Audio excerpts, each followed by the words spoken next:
Las peticiones se envían habitualmente para impedir actos cuyas consecuencias son irreversibles, por ejemplo, la ejecución de una sentencia de muerte o la deportación de una persona que corre el riesgo de ser torturada.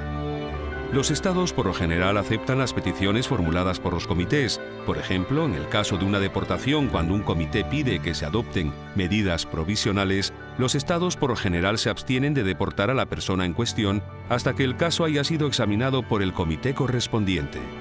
Las denuncias se examinan sobre la base de la información presentada por escrito por el autor de la denuncia o por su representante y por el estado parte en sesión privada. No es costumbre admitir presentaciones orales de las partes. Los comités tampoco van más allá de la información facilitada por las partes para obtener una verificación independiente de los hechos. El dictamen emitido en relación con comunicaciones individuales figura en el informe del comité correspondiente. Cuando los derechos hayan sido violados, el Estado deberá ofrecer remedios efectivos y responder al comité dentro de un plazo determinado.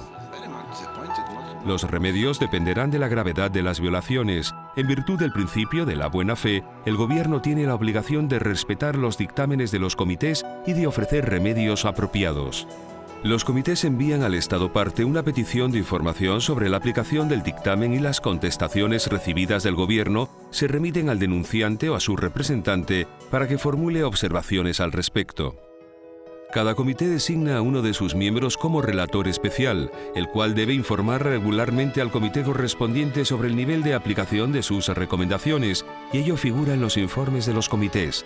Por medio de peticiones específicas, recordatorios sistemáticos por escrito en relación con la presentación de información, consultas con representantes de los gobiernos y de vez en cuando visitas al país en cuestión, el relator insta al gobierno a aplicar la decisión.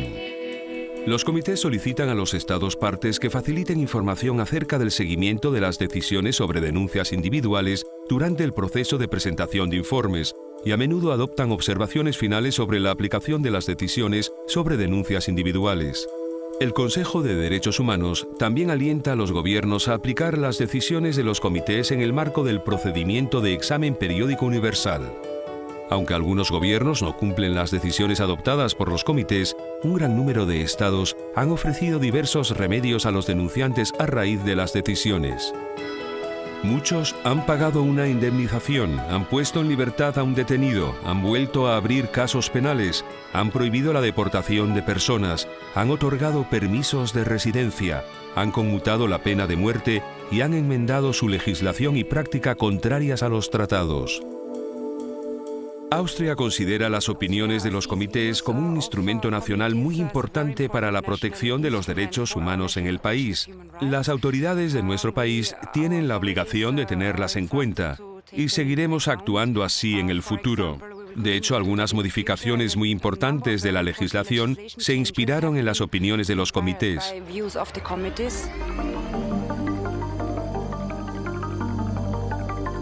Los comités que se ocupan de la tortura, de la discriminación contra la mujer y de los derechos de las personas con discapacidad pueden iniciar investigaciones de carácter confidencial cuando reciben información fidedigna sobre supuestas violaciones graves o sistemáticas por un Estado parte de las convenciones. Estas violaciones podrían incluir la práctica sistemática de la tortura, las desapariciones o la violencia de género.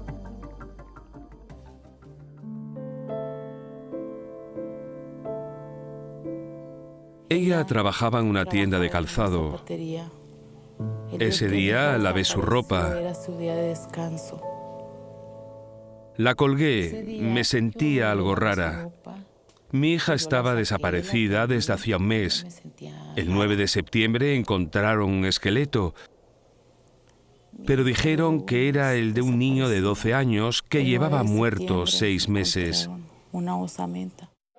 La Convención Internacional sobre la Protección de todas las personas contra las desapariciones forzosas y el Protocolo Facultativo del Pacto de Derechos Económicos, Sociales y Culturales también prevén la realización de una investigación en caso de información fidedigna que dé cuenta de desapariciones o violaciones de los derechos económicos, sociales y culturales.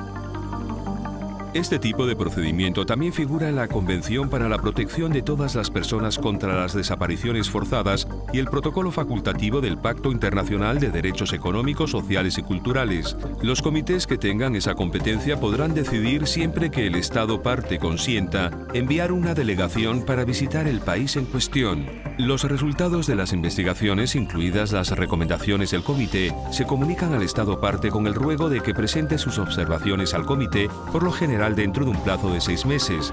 Generalmente el Estado parte acepta que se publique la información sobre la investigación del comité y sus observaciones. El Subcomité para la Prevención, establecido con arreglo al protocolo facultativo de la Convención contra la Tortura, puede realizar visitas a los lugares de detención de los Estados partes con el objetivo de prevenir la tortura. Los Estados partes deben también establecer mecanismos independientes para la prevención a fin de garantizar una continua supervisión de los lugares de detención. Al final de cada una de sus visitas, el Subcomité publica un comunicado de prensa donde enumera sus conclusiones y recomendaciones generales. El informe más detallado se presenta al Estado en cuestión y se puede publicar siempre que el Estado parte consienta. La mayor parte de los órganos de tratados están facultados para examinar denuncias individuales. Algunos órganos de tratados pueden decidir iniciar investigaciones en el país.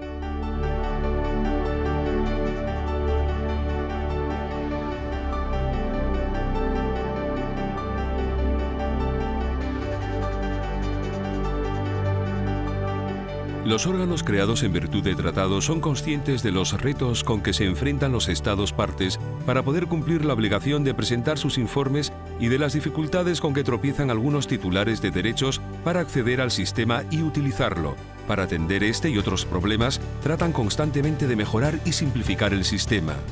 Aunque tengamos un mandato básico común que consiste en examinar los informes de los Estados partes con el fin de evaluar el cumplimiento de nuestros respectivos tratados a nivel nacional, cada órgano de tratado tiene sus propios métodos de trabajo.